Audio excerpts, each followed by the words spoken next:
Так, ребят, всем привет! Наконец-то прошла моя долгожданная посылка. Я забираю резину. Второй точно такой же склад, как у меня на Риверстрайке. Буквально чисто случайно я его нашел. Торговался с 3000 до 800 гривен. Поскольку я первый покупал вообще за 600. Вот сейчас еду на почту забирать. Еще даже не знаю, может там есть какие-то косяки по нем. Но уже на всякий случай взял даже колесо, диск, чтобы, если что, отвезти и ремонтировать. Ребят, я забрал наконец-то колесо. На шиномонтажке бортировали, никак не сделали. В общем, вот такой вот зазор получается только с одной стороны. Вот здесь село. Ну и с тем колесом тоже у меня была такая же самая фигня. Качал я то колесо до 5,5 атмосфер. Но опять-таки нельзя спешить, потому что может лопнуть или еще что-то. Но оно реально очково его качать. Это колесо первое, полностью одетое. Самое главное не спешить. Лучше нагреть на солнце. Как угодно, можно феном, чем угодно прогреть, чтобы оно было теплое. Как можно больше мыла и тому подобное, шампуня, чего угодно. Только не солидола, конечно. Я забрал, и оно получилось 900 чем-то гривен. 925 гривен с доставкой. Так, короче, собрал я наконец-то это колесо. Как по фэншую. 5,5 атмосфер, и оно стало. Теперь у меня полный комплект колес. Я доволен. Даже вспоминать не хочется, сколько они мне вышли, эти колеса. Ну, а здесь я, получается, уже разобрал подвеску. Вот довожу до ума. Вот таким вот макаром. Здесь еще одну надо будет приварить, стоечку. Ну, а здесь уже вот все обварено, все красиво. Нужно будет еще в нескольких местах поподваривать, потому что там есть еще такие косяки. Само собой и здесь тоже. Вот, и я еще думаю насчет того, чтобы его пересверлить вот эти отверстия. Ну, для подвески.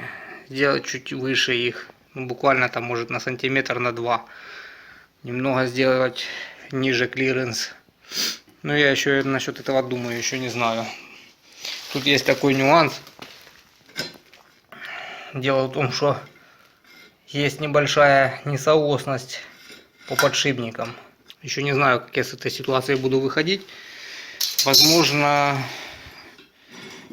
придется одну какую-то сторону отрезать. Ну, допустим, эту отрезать вот так вот и стыковать, все переваривать. Ну, сварка такая херня, что реально ведет любой металл, как бы он не был бы закреплен. Гнет буквально все. Ну, а так, в принципе, смотрится, я думаю, хорошо. В некоторых местах есть вот такие вот пазики, конечно, это... но я их не стал уже дочищать, это все равно краской оно закрасится. Вот. Я бы это все с удовольствием и сегодня поварил, но у меня сварка сдохла. Короче, вот что от нее разобрал. Я не знаю, что с ней гудить, что-то не работает конкретно. В общем, буду доводить уже до конца вот эти стойки, рычаги. И уже пора бы их красить. Да, тут у меня еще кстати, такой косяк получился.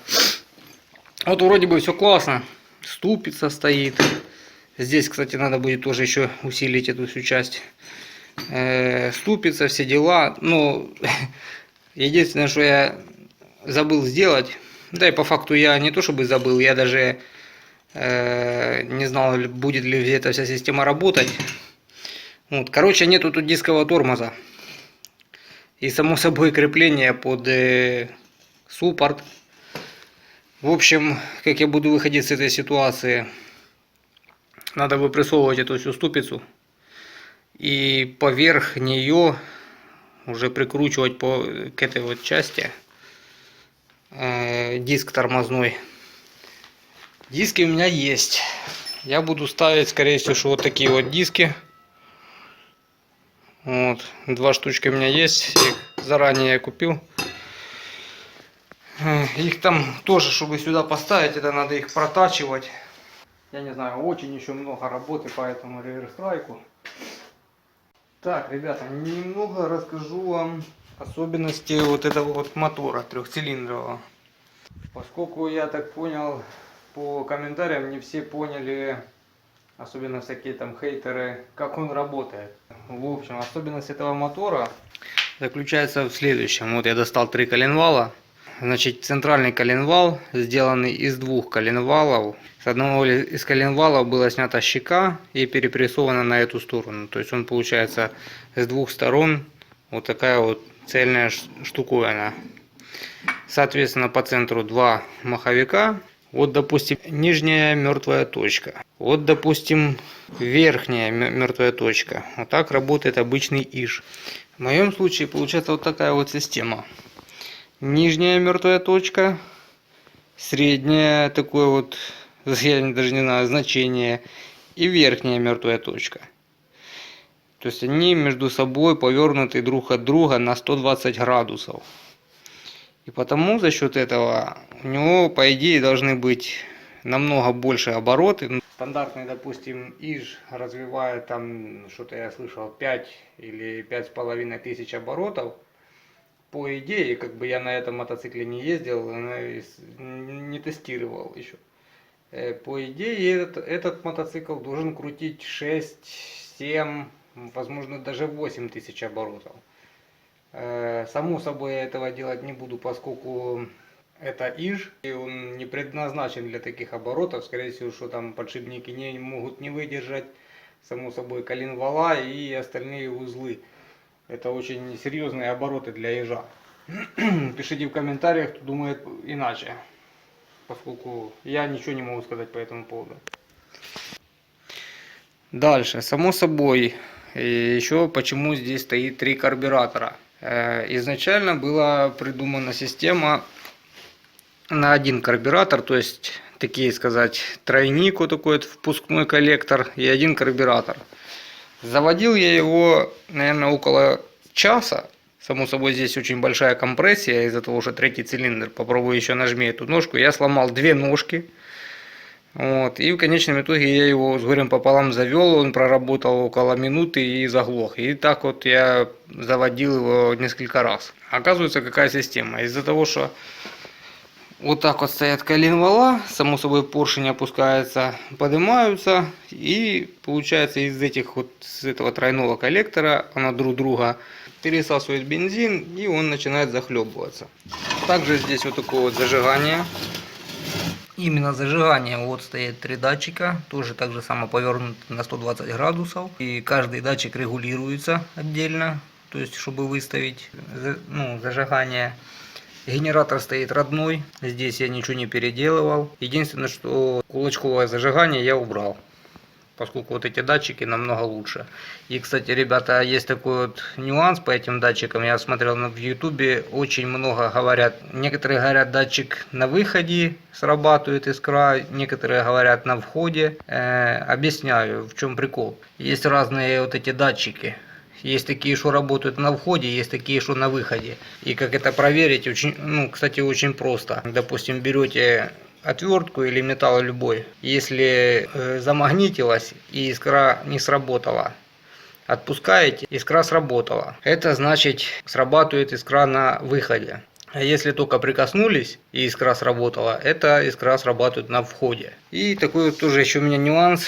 Я до сих пор не придумал систему, как вывести сюда звезду. Поскольку по родной системе вот здесь она должна быть. Я вот таким вот макаром пытаюсь как-то придумать, как удлинить эту всю систему, для того, чтобы вывести вот сюда звезду. Один из вариантов у меня есть поставить сюда 205 подшипник. Он сюда становится идеально. Сальник мне уже, соответственно, тоже не нужен. Вместо сальника можно поставить подшипник. В общем, вот так вот все просто. Это, так сказать, ответ этим хейтерам, которые говорят, что наконец-то в Юпитере будут работать 2 цилиндра. Нормального Юпитера с нормальным зажиганием. Все работает отлично. Короче, продолжаю я финишную проварку. Вот уже все 3 крепежа приварил. Все смотрится, я бы сказал, даже достаточно ровно. Но единственный, косяк. Вот, смотрите. Во-первых, раз, вот видно, да? Вот у нас получается одна ось. Ну, я взял за базу просто вот та, что была ось. Можно, в принципе, за базу взять и вот эту ось. Там же такой же самый перекос будет. Дальше.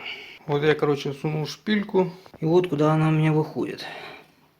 Дальше она никуда не двигается. Так, вторая сторона. Тоже так же самое шпильку в оську вставил. Вот куда она у нас выходит. Как бы это мне не было стыдно показывать, скрывать ничего не буду. Вот так вот оно все получается. Но на удивление вот эта вот часть верхняя у меня почему-то получилось идеально ровно. Реально подходят все вот эти вот крепления. Не знаю, как у меня так получилось, но придется теперь. И мало того, оно стояло на мотоцикле, вот это, и оно еще и работало с какими-то своими перекосами. Здесь парами так же само. 3 отверстия входит, 4 уже не доходит. Мало того, что оно криво стоит, так еще и не попадает по отверстиям. На той стороне та же самая фигня. Я уже начал новые отверстия пересверливать. На этот раз, я думаю, все должно получиться. И по факту он еще и опустится, ну, часть рамы. Ну, я не знаю, может на сантиметр, на 2. То есть это даже к лучшему. Буду выходить с этой ситуации. Сейчас буду все переваривать. Так, пока оставил переднюю подвеску в покое, решил заняться задней. Вот этот амортизатор, что я думал ставить наперед, я поставлю назад. Сделал вот такое крепление. Смотрится, конечно, не очень, но в принципе свою функцию оно выполнять будет. А здесь, получается, на маятнику тоже сейчас делаю 2 уха. Приварил вот такую железяку. Ну, это, так сказать, просто для крепления она будет служить, для усиления. Вот эту часть, скорее всего, что я буду отрезать, но еще не знаю. На вот эти уши мне реально ушло 2 дня. Пока я их сделал, пока подогнал. Ну, в принципе, держится отлично. Да и мало того, сейчас сиденье поставлю, покажу, что будет. Вот, в принципе, с сиденьем его вообще не видно, этого амортизатора. И я думаю, когда бардачки поставятся, вообще даже и намека не будет на то, что тут стоит амортизатор. Итак, короче, переварил я рычаги. Особо сильно ничего не переваривал, поскольку переварил я вот это вот крепление. Оно было немного длиннее. И вот это вот крепление переварил. А так они все просто соосные. Я здесь уже раскрутил. Ну, идентичные полностью рычаги. Вот, сейчас я думаю, буду подготавливать их к покраске, но это уже в следующем видео. Ну, для начала я, наверное, все соберу в кучу, поставлю на колеса, для того, чтобы понять, как это все будет теперь работать. Ну, я думаю, уже можно будет раму подготавливать до покраски. Так, ребят, короче, я на быструю руку собрал мотоцикл. Ни одной гайки я конкретно не затянул. Ну, просто, грубо говоря, чтобы оно все держалось, хоть не разваливалось. В общем, что получилось. Так он смотрится.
Короче, такой аппарат.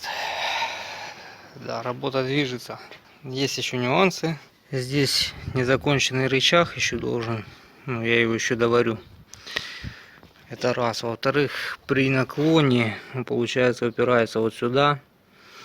И это получается максимальный наклон.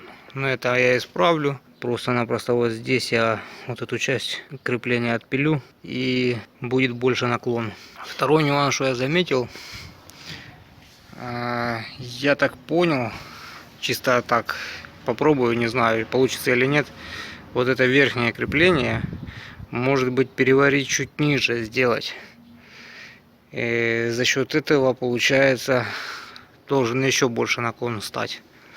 Ну, я так думаю. Вот, по крайней мере, на эту сторону он больше ложится. Из-за того, что нету второго рычага. Вот этого. Ну, все равно, честно говоря, я скажу, наклон не особо-то и большой. Ну, я думаю, везде это будет заметно. Задняя подвеска тоже еще в процессе.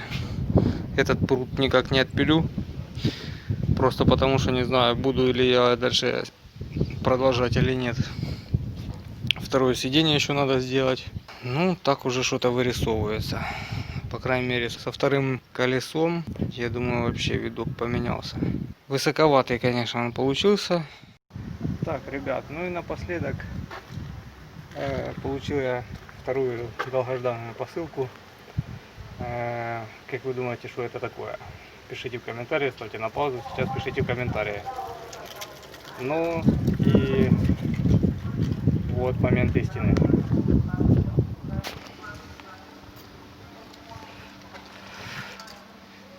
Это мотор Honda CB500. Как он мне достался, я расскажу в следующем видео.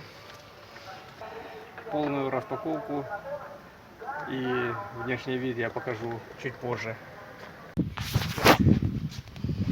Так, ось що він купив мотор, каже, хороший, новий, він ще не їздив. Так, а ну давай, слабий як морква. Вас не Ви його видно. підписались на нього. Бери за... здесь. Взял? Ты его сам несешь. Пошли руки мыть на гараж. Кто он, сосед?